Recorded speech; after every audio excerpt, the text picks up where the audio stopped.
Ma mère est morte, mais je lui écris encore des messages.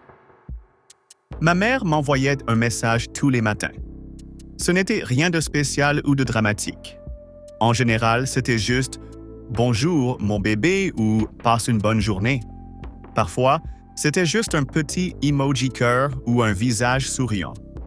Mais le message arrivait toujours. Sans faute. Même quand elle était malade. Même quand la chimio la rendait si fatiguée qu'elle pouvait à peine s'asseoir. Même quand elle ne gardait plus la nourriture. Même quand ses doigts tremblaient et que sa voix était faible. Elle m'envoyait quand même un message chaque matin. Chaque matin. Je souriais en les voyant, même si je ne répondais pas tout de suite. Parfois, je répondais « Bonjour, maman » ou « Toi aussi ». D'autres fois, j'oubliais et je répondais des heures plus tard. Ça ne la dérangeait pas. Elle voulait juste que je sache qu'elle pensait à moi, que j'étais toujours son bébé. Et puis, un jour, les messages ont cessé. J'avais 24 ans quand ma mère est morte. Elle en avait 56. C'était un cancer des ovaires. Stade 4. Quand ils l'ont découvert. Trop tard. Trop agressif. Elle a tout essayé. Chimio, radiothérapie, chirurgie, régime alimentaire. Mais rien n'a marché. La voir s'éteindre, c'était comme regarder les lumières s'éteindre une à une dans une maison qui était autrefois pleine de chaleur et d'amour. D'abord, elle ne marchait plus beaucoup, puis elle mangeait à peine. Ensuite, elle ne riait plus aussi fort. Puis, elle ne souriait plus. Et enfin, elle ne m'envoyait plus de messages. Quand elle est morte, ça ne semblait pas réel. Le monde ne s'est pas arrêté ou effondré comme je l'avais imaginé. Il a juste ralenti, comme si tout autour de moi bougeait sous l'eau. Les gens marchaient encore dans la rue, des voitures klaxonnaient, les oiseaux chantaient, mais tout semblait silencieux, comme si le monde était en noir et blanc. Le matin après les funérailles, je me suis réveillé tôt. Par habitude, j'ai pris mon téléphone, comme je le faisais toujours. Rien. Pas de bonjour, mon bébé. Juste le silence. Un silence si fort qu'il pesait sur ma poitrine. J'ai quand même ouvert notre conversation. Le dernier message qu'elle m'avait envoyé, c'était un cœur. Juste un cœur rouge. C'était son dernier message. Je suis resté là longtemps à regarder l'écran, puis j'ai tapé « Salut, tu me manques ». Je ne l'ai pas envoyé, évidemment. Où serait-il allé? Elle n'était plus là pour le lire. Mais ça m'a fait du bien de l'écrire, comme si je lui parlais, comme si elle pouvait encore m'entendre d'une certaine manière, comme si je pouvais garder sa voix un peu plus longtemps. Alors, j'ai continué. Chaque jour. Depuis 4 ans. Toujours un seul message. Parfois, c'est « Tu serais fier de moi aujourd'hui. J'ai enfin nettoyé l'appartement. » Parfois, le travail était horrible. J'aimerais pouvoir t'appeler pour me plaindre. Parfois, c'est juste « Je t'aime ». C'est tout. Un message par jour. Je ne réfléchis pas trop. J'ouvre notre ancienne conversation. J'écris quelque chose. Je regarde l'écran quelques secondes, puis je ferme. Je n'envoie jamais le message. Je n'attends jamais de réponse. J'écris, c'est tout. Et ce qui est étrange, c'est que je n'oublie jamais. Je n'ai jamais eu besoin de rappel ou d'alerte. Je le fais juste. Comme me brosser les dents, comme respirer, comme si une partie de moi vivait encore dans ce chat. Personne ne le sait. Ni mon partenaire, ni mes meilleurs amis, même pas mon thérapeute. C'est à moi. Rien qu'à moi. La seule partie d'elle à laquelle je me sens encore vraiment connecté. Le seul endroit où j'ai encore l'impression de pouvoir l'atteindre. Les gens disent toujours que le temps guérit tout, que le deuil s'efface. Qu'on finit par passer à autre chose. Mais ce qu'on ne dit pas, c'est que parfois, on ne veut pas que ça s'efface. On ne veut pas que la blessure se referme complètement. On veut la cicatrice.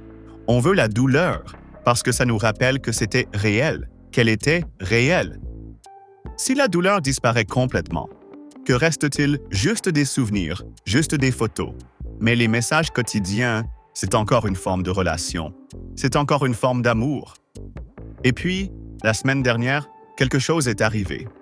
J'ai fait tomber mon téléphone dans l'évier. Juste un accident bête. Je me brossais les dents, j'avais le téléphone dans une main, je lisais un message du travail.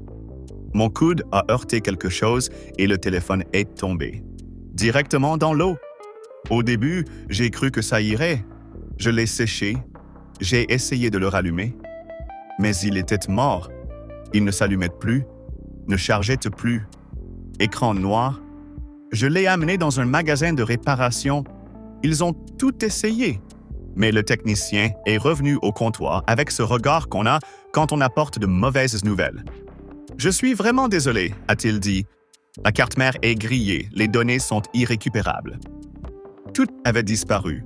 Photos, applications, notes et la conversation. 4 ans de messages, des milliers de petites notes non envoyées. À ma mère, toute perdue. Je n'ai pas pleuré, pas tout de suite. Je suis juste rentré chez moi, je me suis assise au bord du lit et j'ai regardé le sol. Je n'ai même pas enlevé mes chaussures. Je suis resté là, tenant le téléphone cassé, me sentant vide, comme si quelqu'un m'avait vidé de l'intérieur. Puis je me suis levé, je suis allé à mon bureau, j'ai ouvert mon ordinateur portable et l'application Notes.